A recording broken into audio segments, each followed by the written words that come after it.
Hello and welcome to our pre-arrival webinar this morning. We're just going to wait a few moments to make sure that all of the participants had a chance to join us, and we will be starting shortly.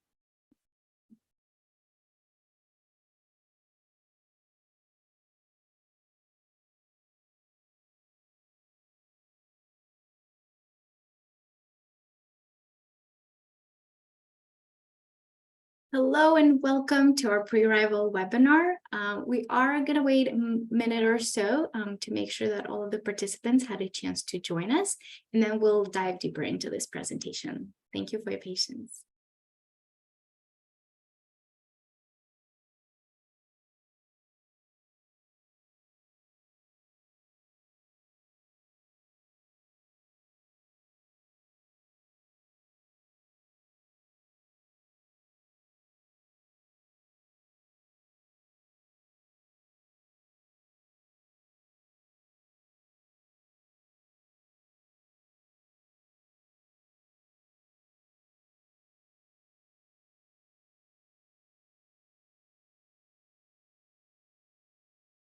It looks like most of us are here, so we're going to go ahead and start with today's pre-arrival webinar. Once again, hello, good morning, good afternoon, good evening, wherever you may be joining us from, and thank you for joining us for this pre-arrival webinar. My name is Karina Ivanian. I'm an intake advisor here at the International Students and Programs Office, also known as ISPO at UC San Diego. ISPO is one of the 4 units in the Global Initiatives Office, and we are also part of, within our department, we also have the Office for International Faculty and Scholars, Study Abroad, and Office of the Assistant Vice Chancellor of Global Initiatives. And today, we're going to be talking about teaching assistantship preparation and English proficiency requirements. So again, as I mentioned, my name is Karina Ivanian, but I'm also joined by a few of my colleagues. So I'm going to pass it over to them to introduce themselves as well. Thank you, Karina, and hello, everyone. Welcome. We're so glad to have you here today. My name is Gabby Hoffman, and I'm the Assistant Director for Student Experience and Engagement at the International Students and Programs Office. I'll go ahead and pass it on to my colleague, Shauna.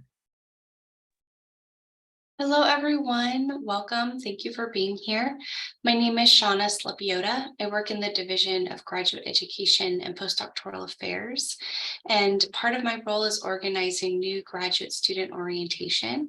So I'm very happy to be here and to work with my colleagues on this program. I'm going to pass it off to Erilyn. Hi, all. My name is Erilyn Heinrichsen, and I use she, her pronouns. I work in the Engage Teaching Hub, which is part of the Teaching and Learning Commons, and I have the pleasure of working with a lot of our graduate students as you prepare to be TAs or even at some point course instructors in your future, learning teaching strategies, etc. And I will pass it on to my colleague, Sarah.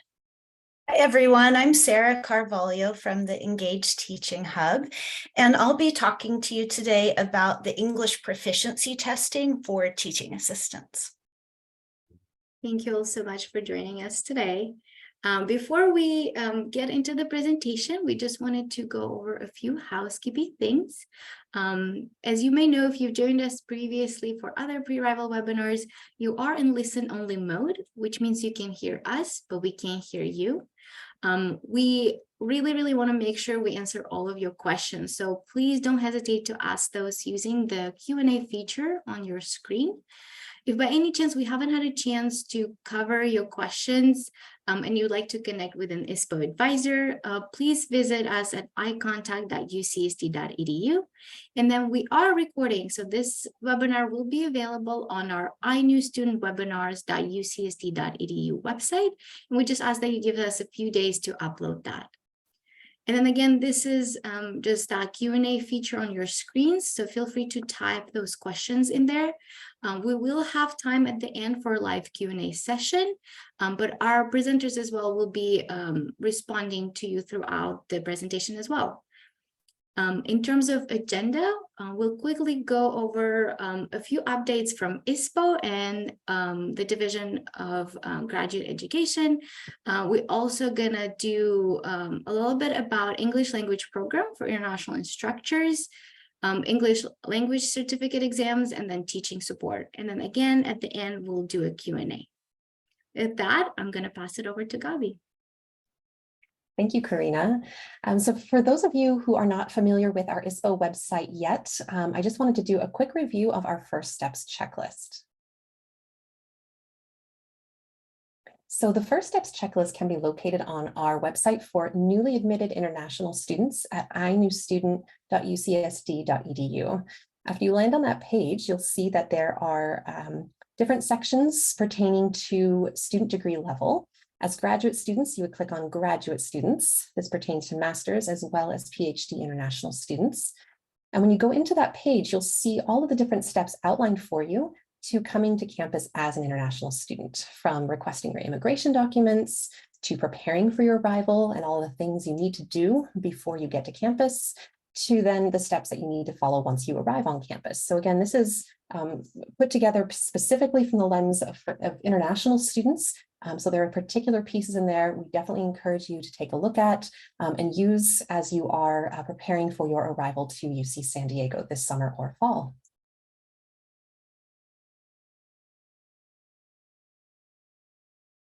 And I have just a few reminders from our graduate admissions unit.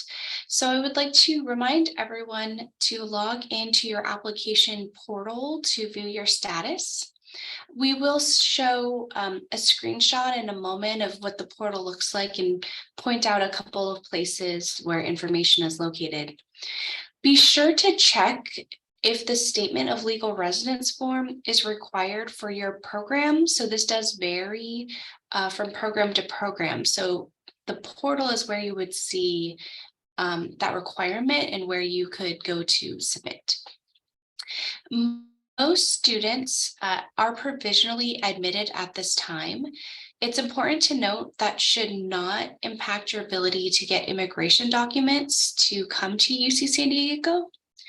It does mean you have to provide official documentation to the graduate admissions office, and you can find a list of those documents in your portal under the section pending admissions documents. If you have any questions about this, please contact the grad admissions at ucsd.edu email address, and our staff will assist you. I'm also going to put links in the chat, direct links in the chat to the portal, and include the email address, so you have that information. So this is what the application portal looks like. When you look at the left side of the screen, sort of going from top to bottom, any status updates would be listed at the top. The required forms that you need to submit are right below. And then the pending admissions documents is where those documents would be listed that you would need to submit. Just a note in the bottom right-hand corner where you can see the yellow highlighting, that's going to take you to a list of steps similar to what the International Students and Programs Office has. We have a section with kind of a checklist for new graduate students, things to take care of as you're getting ready to come to UC San Diego. These include setting up your student account, your email address, submitting required documentation. All of that information is listed on the admitted students page, and I'm also going to put a link in the chat so that you can take a look and make sure that you are on track to get everything completed. Thank you.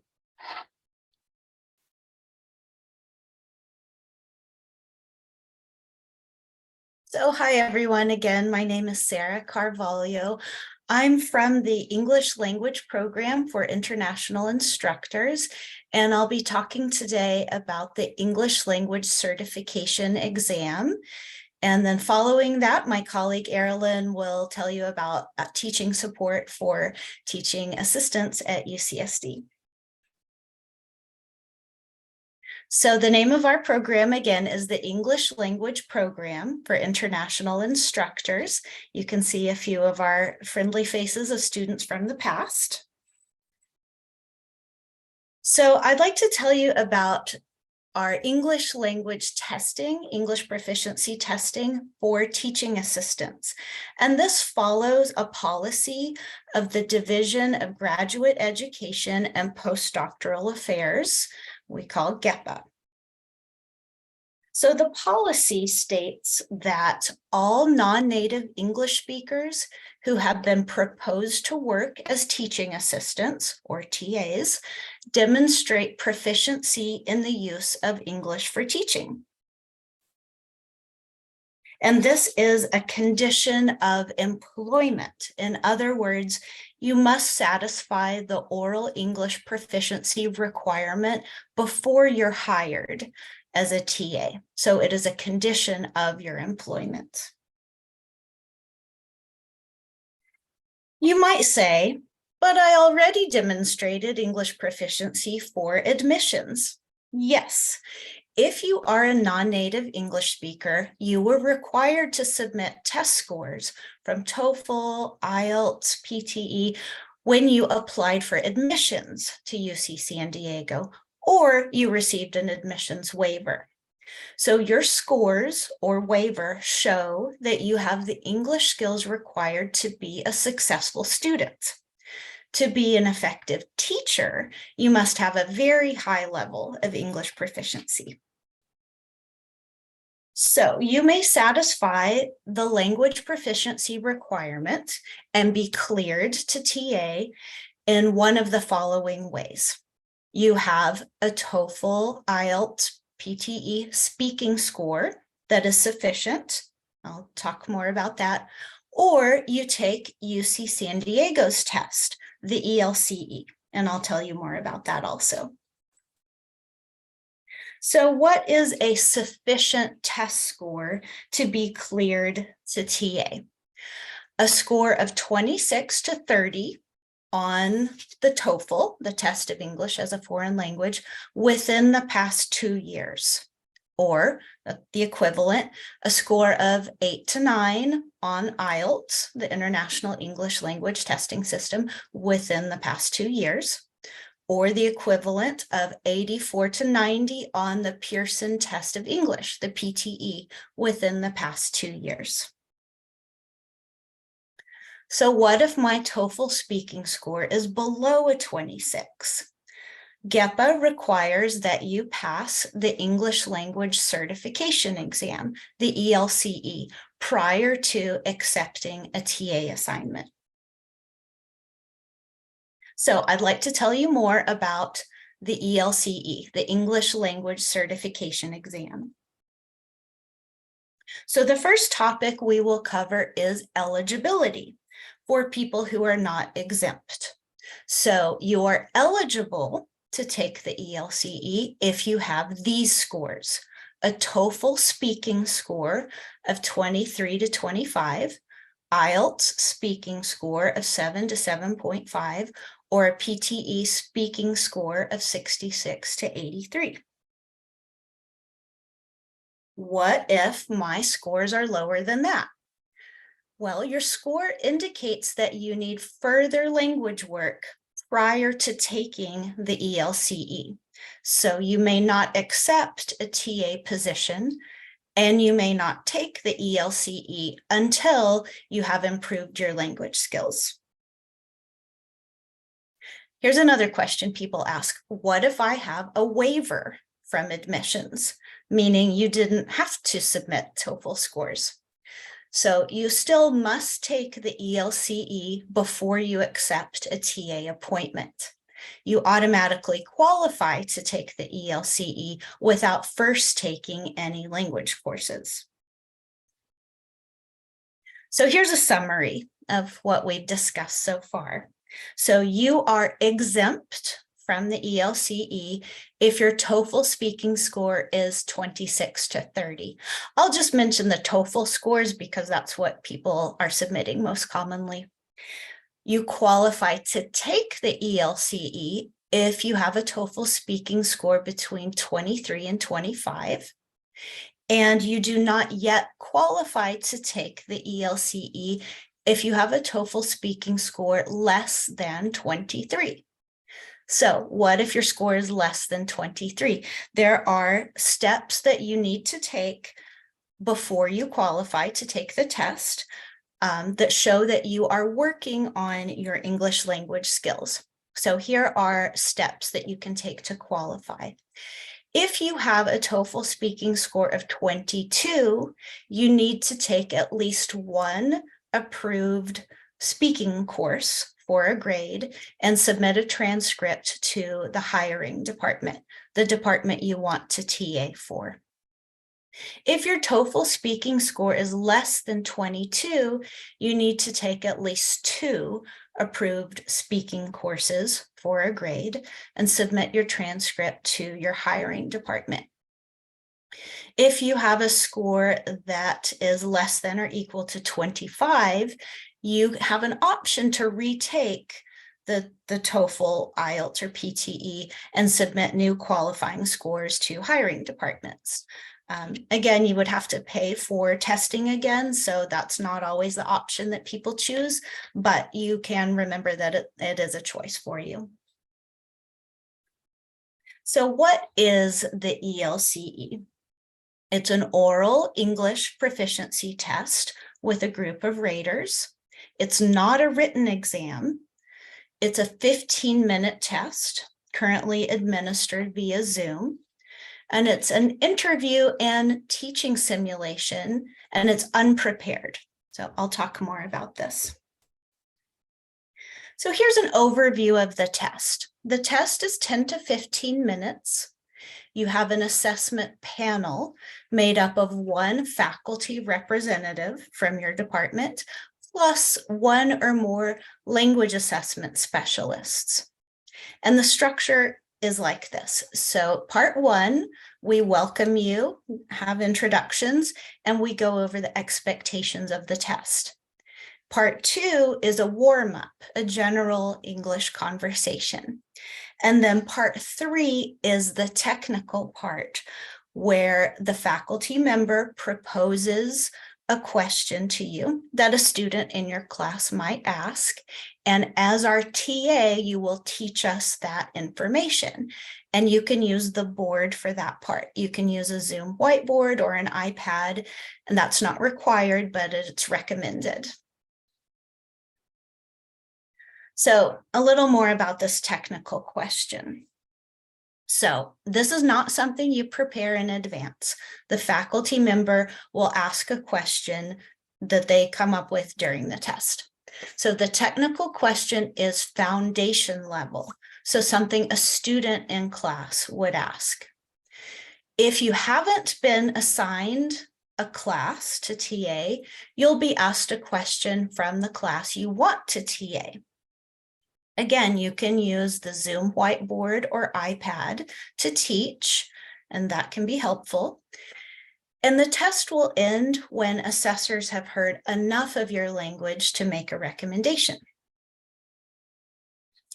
So what language skills are assessed? So we're looking at pronunciation accuracy, listening comprehension and question handling, general vocabulary and technical vocabulary, speech flow, in other words, fluency, grammatical accuracy, and organizational clarity of ideas.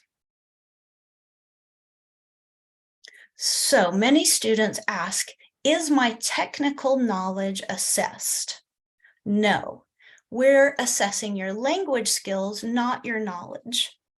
So if you're not comfortable with the technical question that you've been asked, you can request a different question.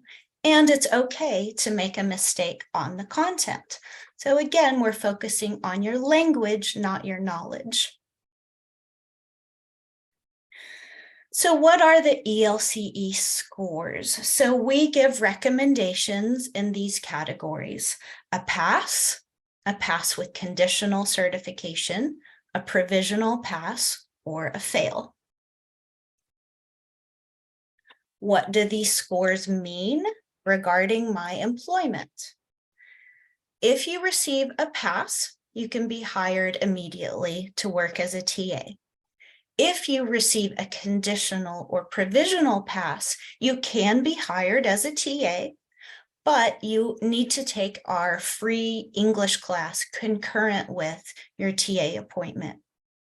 If you receive a fail, you may not be employed in that upcoming quarter, but if you wish to retest in the future, you must show proof that you have worked on your spoken language skills.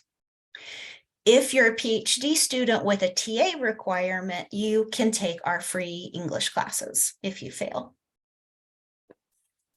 So don't worry if you fail. You will have an opportunity to retake the exam in the future after you've worked on your language skills. So PhD students must qualify to TA by their third test. Master students must qualify to TA by the second test. Now, there's one exception. In the computer science department, the rule is a little different. So master students must qualify to TA in their first test, not the PhD students, just the master students. You have one try at passing the test.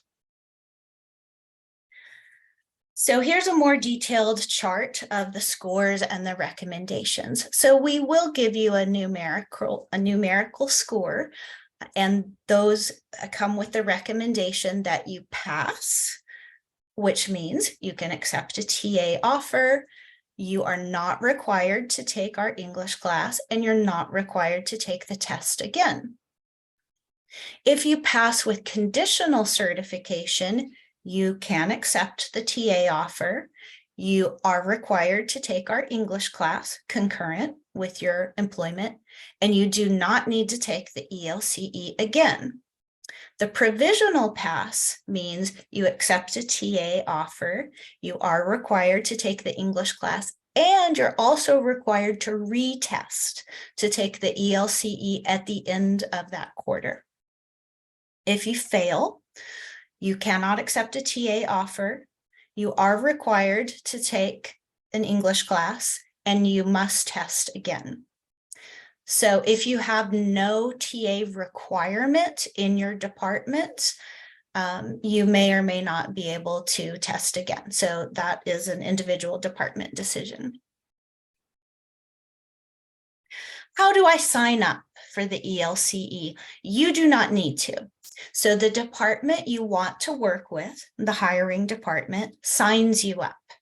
So first you need to apply to a TA position, and then the hiring department, if they choose to consider you for a position, they will contact you with the ELCE date and time, and then you choose the time that's convenient for you. So here's a little more information about the English class that we offer. So the English for Teaching class is offered by the Engage Teaching Hub in the Teaching and Learning Commons, and your ELCE score may qualify you to take this free class that we offer. So what classes can I take if I do not yet qualify to take the ELCE? We recommend the ELI, the English Language Institute, which is part of UC San Diego's Division of Extended Studies. And you can go to their website and see the list of classes. We recommend classes that focus on communication and speaking skills and pronunciation and fluency. So you're working on your spoken English, and that will best prepare you to teach. So here are a few of our wonderful students who passed the test, and you can too. So I just want to end by saying it's a good idea to improve your English skills, not just for the purposes of passing the ELCE. So we want you to develop robust academic English so that you can fully engage with other students, with professors, with all of your colleagues, and it might help you in your future career. So we're here to help you find your place in the UC San Diego community. and I'll answer questions at the end. But now I'm going to pass it over to my colleague, Erilyn, to talk about teaching support. Hi, all. It's so great to see you all. Well, I guess I can't see you, but to know that you're all here with us. So I just first wanted to orient us a little bit. We are situated within the Teaching and Learning Commons, which is a program on campus, a unit on campus that focuses both on teaching and on student success. The reason I point this out is, we're with the Engage Teaching Hub. We're going to be talking a lot about teaching support here. When you're on campus, there are also supports for you as a student. In particular, I want to highlight our writing hub. We have some fantastic programs for graduate students, working with graduate writing consultants and workshops as well. So I just want to name that we have a lot of things under the umbrella of the Teaching and Learning Commons. But today I want to focus on our teaching programs, specifically for our graduate students. All right.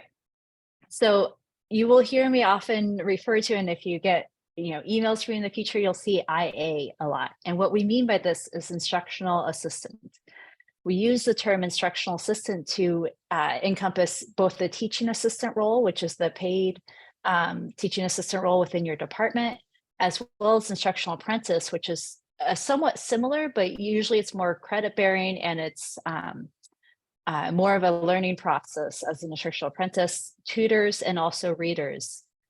So this encompasses all of those titles.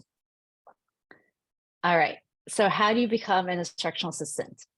First, you are going to work with your department or work with a nearby department potentially to apply to the IA positions. And this is after you've qualified and everything like that. And then it's time to prepare for your role. So that's where the Engage Teaching Hub outside of the English for Teaching classes comes in. So we have a variety of ways to support you. Once you become an IA, you'll take some online modules, an online course for new IAs. It's a pretty short sort of orientation, very much introduction to some key things that you'll want to know as an IA. There's also departmental training in a lot of our departments on campus. They have fantastic training for instructional assistants. And importantly, every department on campus it has or is supposed to have an IA faculty advisor. And this is a faculty member who is actually dedicated to working with and supporting the IAs in the department. And then finally, there's also specific Engage teaching support that we offer for all of our graduate students on campus. So what does some of this look like? Just as a little glimpse, and I know that this is all a bit in the future for many of you. So I'll just give you a glimpse of what would be coming is first this online course, which is on a platform that we call Canvas, or that's called Canvas. And this is asynchronous modules that you would be working through, thinking about really foundational ideas around professionalism and leadership, promoting learning through diversity, teaching students with disabilities, and ideas around fostering academic integrity. And again, this is not a full training, but really an introduction to these concepts so that you know where to go when you have questions on these topics. We also offer departmental training. So again, depending on your department, you might have a pedagogy course that you get to participate in, ongoing workshops, or even just people to consult with. And within Engage Teaching, we offer a new IA, so again, this is instructional assistant, including TAs, teaching symposium that is remote or generally remote in week 0 of fall quarter.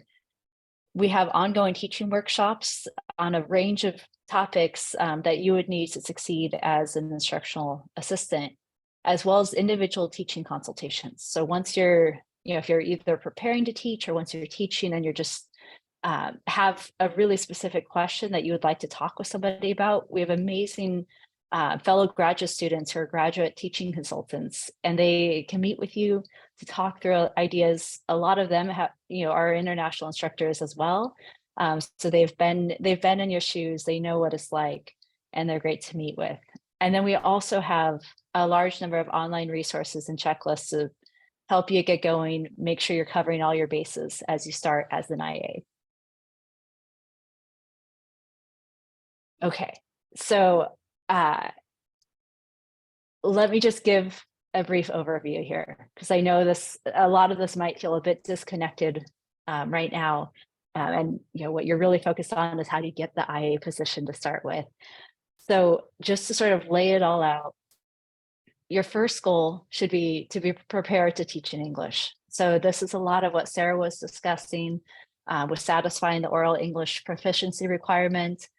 And based on how that goes, either working with the English language program for international instructors or extended studies or other means of support as needed.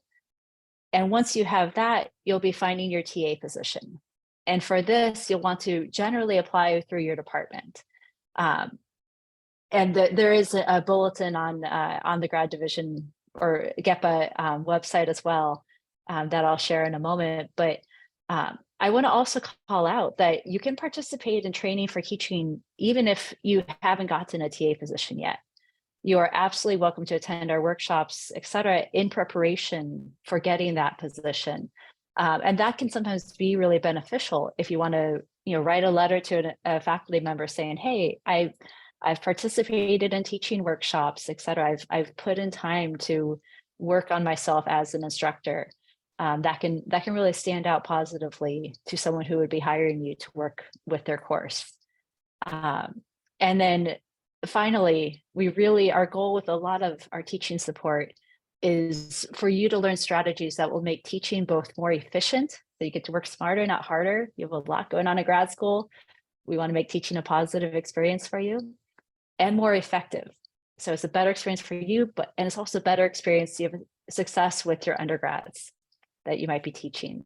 So this would be through the teaching workshops and consultations, both with us and with your own home department as well. And then ultimately, as was mentioned earlier, hopefully all of these will give you skills and experiences that will not just help you at UC San Diego, but even though it might feel a ways in the future, help you succeed on the job market as well. So having these teaching really is communication, it's mentorship. So being able to effectively do that while mastering a language that you might be speaking already, but you might not, it's a new language to be teaching them for some folks. That's a huge accomplishment, and that will really help you stand out on the job market. So that's our ultimate goal, is to help you succeed both as an instructor at UC San Diego, and then be prepared to succeed beyond. I want to briefly share 2 links to the chat. One is to sign up for our mailing list, which is here. So I send out weekly or bi-weekly emails about upcoming teaching workshops and events, which would be particularly helpful to start paying attention to as fall comes around. And then also, in addition to contacting your department about IATA positions, you can also browse a bulletin that GEPA has on their website as well. So I wanted to share that as well. And with that, I think we're ready for any questions. Thank you so much, Erilyn and Sarah, for sharing this valuable information with our students. I'll give a quick reminders about some of the ways our students can get engaged, and then we'll dive into the questions. So we're here at ISPO, we really want to make sure that you feel supported and you feel connected to the Trident community here on campus. And this is why we encourage all of our students to participate in ISPO's specialty programs, also known as I programs. So we have quite a few. We have coffee hours, which are informal gatherings for students. It's a great opportunity to meet one another, but also meet ISPO staff. There's usually free pastries and coffee, and it's really nice kind of way to connect with one another. We have partnerships with UCSD Recreation through our Trident Trekkers programs, and this is an opportunity to explore San Diego and near areas. And then also Intercultural Social Hour. So these are just a few, highlights, but if you're interested in learning more about these programs, please visit iprograms.ucsd.edu. I'm also excited to announce that we are now have opened our applications for Grad Pals. So this is our peer mentorship program for students, especially for our incoming students who are interested in connecting with other graduate students here at UC San Diego prior to their arrival. So feel free to scan that QR code to sign up. I'm also posting a link in the chat for you to kind of learn a little bit more about the program. And then we also have our iEvents calendar, which can be found on ievents.ucsd.edu. And it's a great opportunity to find events with a global focus. So those may be ISPO signature programs like community, you can see coffee hours on there as well. Or it also might be a program hosted by our campus partners. So again, it's a nice way to find your community here, to explore your interest and kind of get connected. We are on social media, so please follow us. It's a great way to have kind of up-to-date information about different events and or kind of updates, regulatory updates from ISPO. And so we also do giveaways sometimes through our social media. So I'd highly encourage you to follow us on Instagram and or Facebook. In terms of additional resources, if you would like to learn more about COVID-19 related policies as it pertains to campus, please visit the returntolearn.ucsd.edu website. And these are just important deadlines and reminders. So if you haven't done so already, you can request your visa documents via iPortal, which can be found on iportal.ucsd.edu. Right now is also a good time to start applying for on-campus housing if this is something you're interested in. We have a few more webinars coming up. So the next one in April will be about getting involved. And if you are currently finishing up another degree in the United States and you'd be interested in transferring your CVIS record, we also have a webinar dedicated to that. And then, as always, we are super excited to welcome you in September through our new International Student Orientation. So these are just, again, a few upcoming webinars that we have. And as always, please don't hesitate to view the recordings or register for these webinars by going to inewstudentwebinars.ucsd.edu. And with that, we're going to open it up for questions and answers. It looks like we have quite a lot of questions, but if you haven't had a chance to ask the question for our presenters, please don't hesitate to put it in.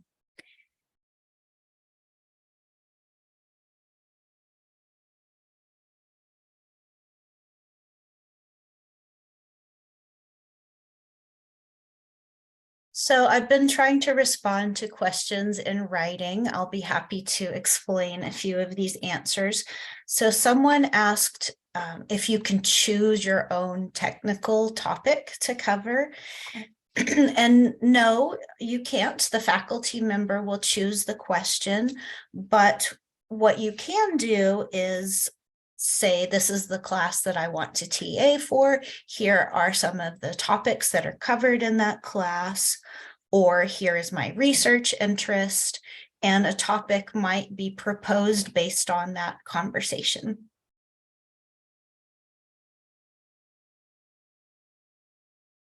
Let's see, so the question, can we start applying for TA-ships? What is the procedure? So my understanding is that after you receive your student ID number, your PID, you can apply to TA positions. You're required to use a single sign-on to access the database where jobs are posted. Is that correct, everyone else?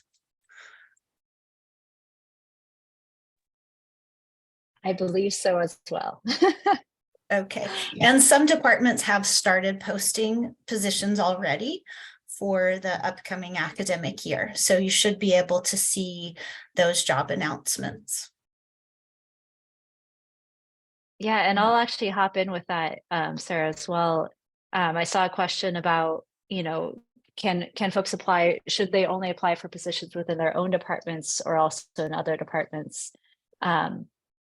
And I would say, I am not a department graduate coordinator, so I can't answer for sure, and I'm sure it varies by departments, but I believe most probably prioritize their own graduate students. That said, if you it doesn't hurt to apply if there's a neighboring department, for instance, that you feel like it would be appropriate to work with. Because there are some departments that actually seek and need or IAs from other departments in order to meet all of their IA needs. So it's not uncommon for people to work in a department that's not their home department. But so yes, you can absolutely apply for others. There is also a question about whether to reach out to individual instructors versus applying through the portal. Always apply through the portal. And if there's a course or an instructor that you're particularly interested in working with, it certainly doesn't hurt to send them an email and just say that, hey, I'm really excited about this course. Maybe I have past experience in this or whatever it might be. I'd love to learn more about this, or I'd love, if there's an opportunity to TA with you in the future, I would love to work with you. Just to try to put your name on the radar, and you never know where that might go. I would definitely encourage, if you email instructors, however, to both, introduce yourself, but also say why you're interested in working with them specifically, as opposed to just, I need a job, can I work with you? Like, they would understand that and empathize, but it's not going to stand out in the same way as if you have a specific reason that you're reaching out to that person. So I just wanted to share that. And if you look on the graduate admissions webpage, you will see a tab for newly admitted students. And there is a place there where you can log on to the instructional assistant job postings. And it does require a single sign-on, but you can use that. It's a very well organized webpage. You can use that to see the job postings. And yes, you can apply to jobs now. A few people have asked that question. You can apply for next year's jobs. We do see a lot of overlap with different departments. So data science, for example, might hire students from computer science or electrical engineering. So you do not have to look for jobs only posted by your department, but you do need to be qualified, of course, to teach for another department. So yes, you're eligible to apply for TA positions as soon as you formally accept your admissions offer and receive your PID, your student ID number. So can a master student apply for a TA position? Yes, you can. Many departments have PhD TA requirements, so the PhD students may be prioritized in getting the job appointments, but master students are certainly able to apply, and departments hire many master students. Again, if you're in computer science, you have one chance to pass the ELCE. For computer science. You can apply to jobs in other departments also, but keep that in mind if you're a master's student from computer science. Sarah, I just wanted to jump in here. There was a question in the chat that said, are PhD students required to take a TA position in their first year? And I just wanted to say that there's a lot of variation here, depending on your graduate program or department that you are entering. So there are some programs that do require folks to be a TA right away.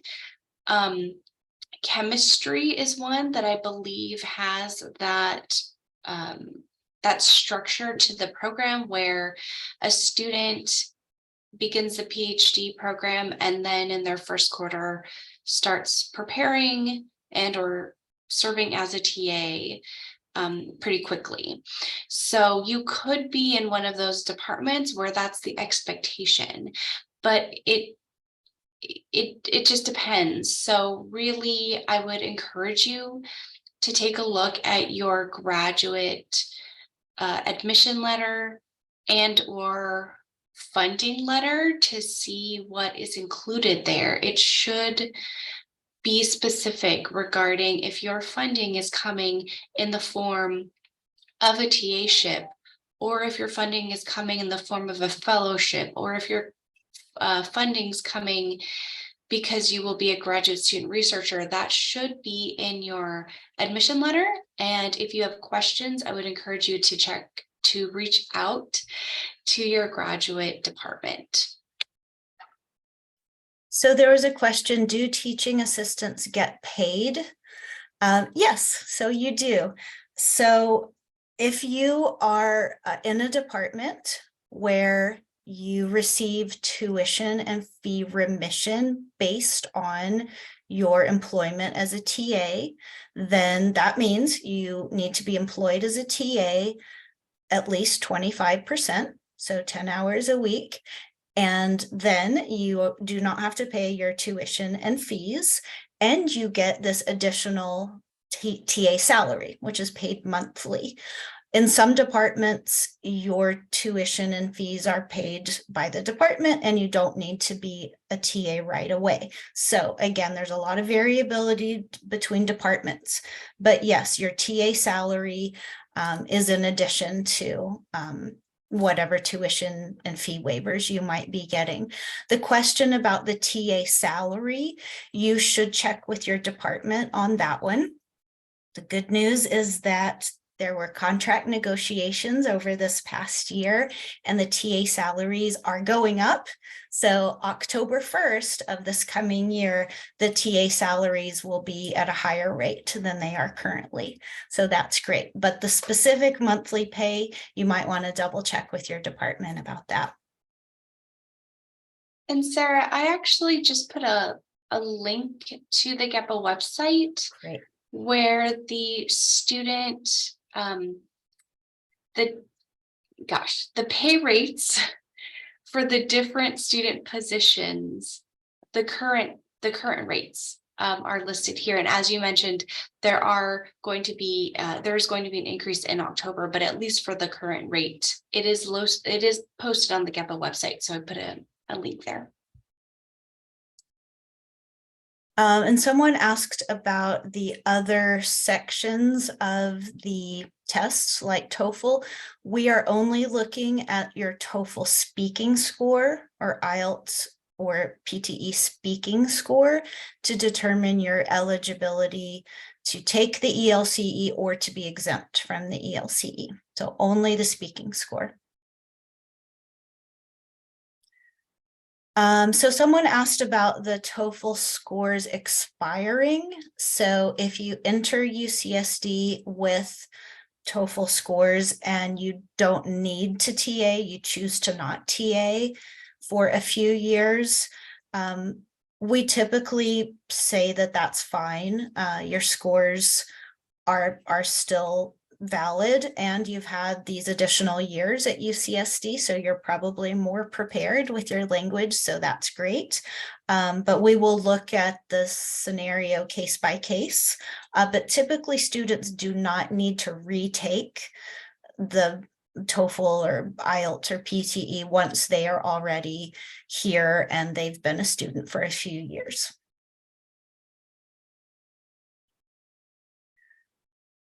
So let's see.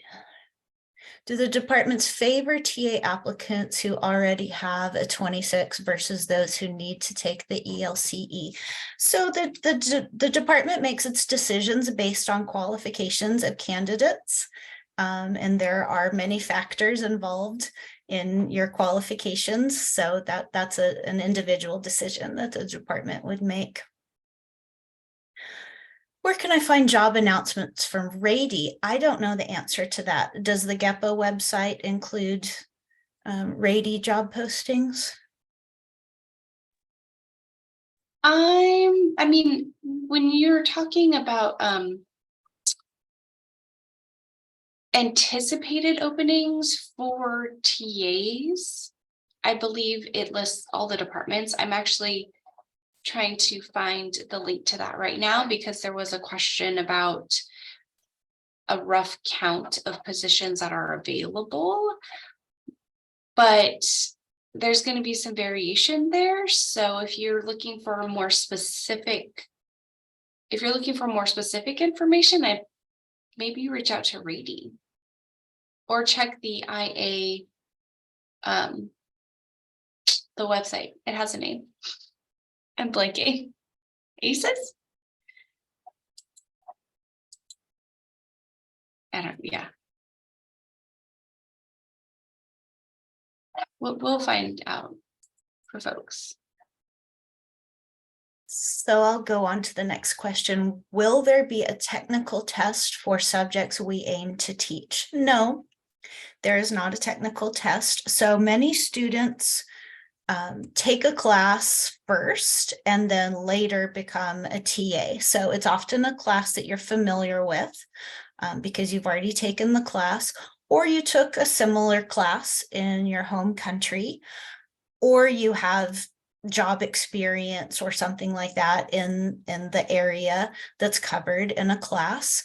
But there is no subject test to become a TA. So in your application to be a TA, you are often asked, what kind of background do you have in this field? And the department would make its decisions based on that. There's no subject test. Let's see. So there's a question about a total score in IELTS versus the speaking score. So again, we base our eligibility on the speaking score. So if your IELTS speaking score is a 6.5, then that means you need to take one language course before you are eligible to take the ELCE. So you can take a class through the ELI, the English Language Institute. You can also participate in the English in Action program offered through ISPO, and that's where you have a conversation partner. And the conversation partner can write a letter on your behalf. So we will accept that as an equivalent to an English class also. So those are your options, but yes, you need to work on your language skills before taking the ELCE. Do you need to clear the ELCE before applying to TA? No, the first step is to apply. And then the department will go through all of the applications. They will decide who they're considering hiring. And then we work out the testing schedule to test all the students who have been considered for a TA appointment. So first apply, and then you'll take the test. Unless you know already that your speaking score is below the minimum, then you need to know you need to work on your English skills before you're eligible to be hired. So let's see. Can I take the ELCE before coming to UCSD? Not right now. Right now, we offer the test in September for the jobs that start in the fall quarter. So the tests are administered typically in finals week, in the week after, at the end of every quarter. But for the fall quarter, we do the testing in in September, right before classes start. Let's see. So speaking. So again, we're looking at the speaking score of all of these tests to determine if you're eligible to take the ELCE right away, if you need to take English classes first, or if you're exempt from the test. Is it advisable to wait to apply for TA roles? That's your decision. You can talk to your department about that if they have a recommendation for you. Many students choose to TA for the additional financial help or the tuition and fee waiver, if that's the situation of your department. If you have a requirement to TA, you can talk to your department about when you need to begin. Otherwise, it's your choice, and you need to consider balancing your course load and your workload so that you can be a successful student in your first quarter.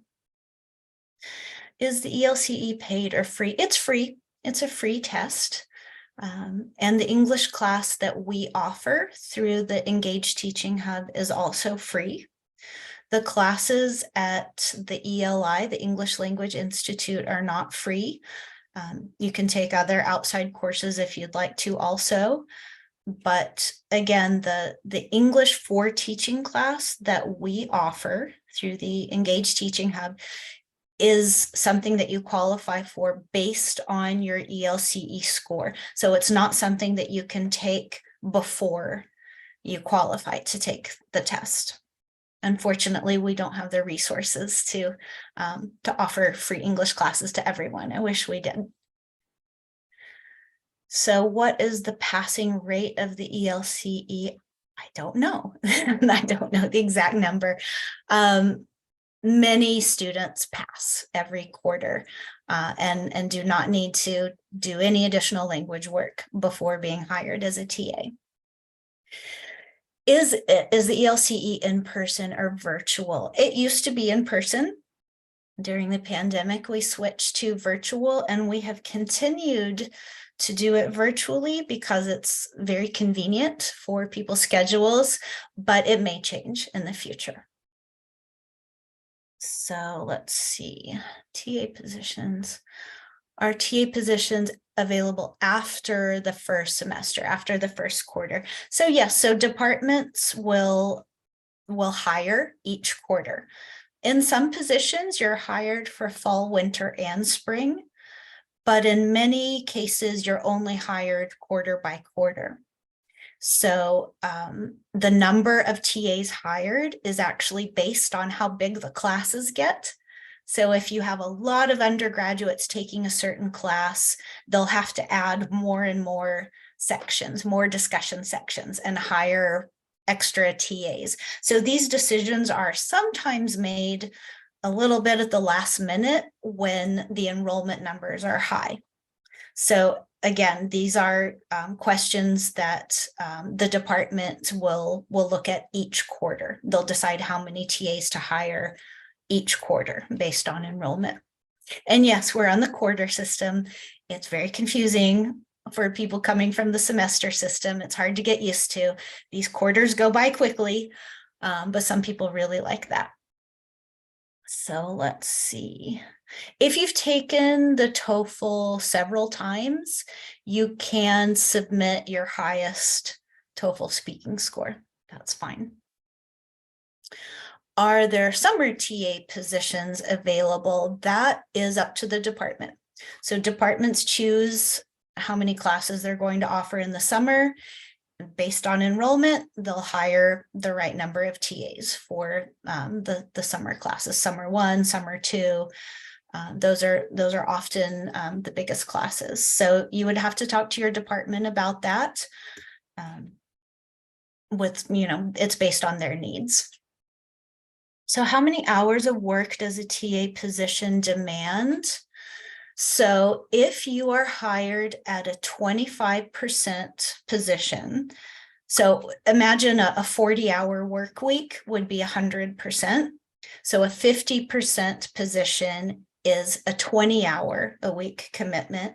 A 25% position is a 10-hour-a-week commitment. So your pay is also based on the percentage of your appointment. So a 50% appointment pays twice as much as a 25% position, but it's twice as much work also. Are you allowed to work more than a 50% position? You have to have special permission for that. So it's based on case-by-case basis. But again, if you are in a department where your tuition and fee remission is contingent upon your work as a TA, you need to have a position that is 25% at the minimum.